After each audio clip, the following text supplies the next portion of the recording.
এটা প্রশাসন এবং কৃষি অফিসার এবং সরকারের প্রতি আমি অনুরোধ করব, এই বিষয়টা সাবধান পরিবর্তন না করলে এই সমস্যার সমাধান কোনোদিনই হবে না। সেইভাবে সরকারি নিয়মে পেয়ে যাবে। সরকারি একটা নীতিমালা আছে, সেই নীতিমালা রহিম। আপনারা দেখতে পাচ্ছেন ঝিনাইদহ সদরের 7 নম্বর Maharajpur union Bishoykhali messrs M Saad এন্টারপ্রাইজে কৃষকের এখানে ভিড় হয়েছে। আপনাদেরকে আমরা দেখাচ্ছি, সাথেই থাকুন। আমরা ঝিনাইদহ সদরের 7 নম্বর মহারাজপুর ইউনিয়ন বিএনপির সভাপতি জনাব মোহাম্মদ শাহজাহান আলী বিশ্বাসকে এখানে পেয়েছি, কৃষকের পাশে দাঁড়িয়েছেন। আমরা তার কাছে একটু মন্তব্য শুনবো। এত মানুষ এখানে উপস্থিত, সার পাচ্ছে না, আপনার মন্তব্য যদি একটু বলেন। সারের বিষয়টা হচ্ছে, বিগত সরকার যেই সাব ডিলার নিয়োগ দিয়ে গিয়েছে, আমাদের ইউনিয়নে 9টা ওয়ার্ড, 9টা ওয়ার্ডে 9টা ডিলার আছে। আমি খোঁজ দিয়ে দেখেছি, এই 9টা ডিলার, একটা ডিলারও কৃষকের সার দেয় না। এরা এই সারগুলো বিভিন্ন ভাবে আমাদের ইউনিয়নও বিক্রি করে না, এই সারগুলো বিভিন্ন পাশের ইউনিয়নে লাটাই করে বিক্রি করে দেয়।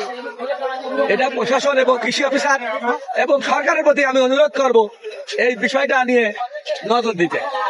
এই ডিলার পরিবর্তন, যেহেতু আওয়ামী লীগ আমলে, ফ্যাসিস্ট আমলে এই ডিলারগুলো নিয়োগ দেয়া, এরা কোন রকমই চায় না যে বর্তমান সরকার এই সার নিয়ে সুষ্ঠুভাবে কোনো কিছু করতে পারুক। তারা চায় এই সার নিয়ে এই সরকারকে একটা বেকায়দা ফেলার জন্য।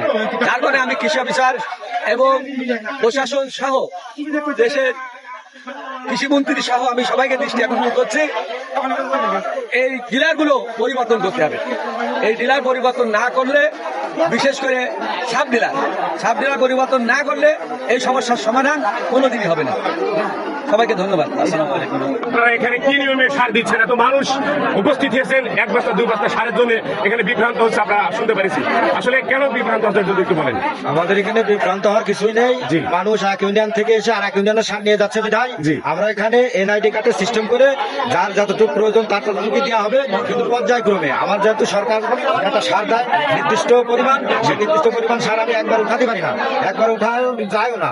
সেই মাসের ভিতরে উঠাতে হয়, মাসের ভিতরে সে উঠায় নির্দিষ্ট পরিমাণ ইউরিয়া কিংবা যে কোনো সার, 4 রকমের সার সে পর্যায়ক্রমে পাবে।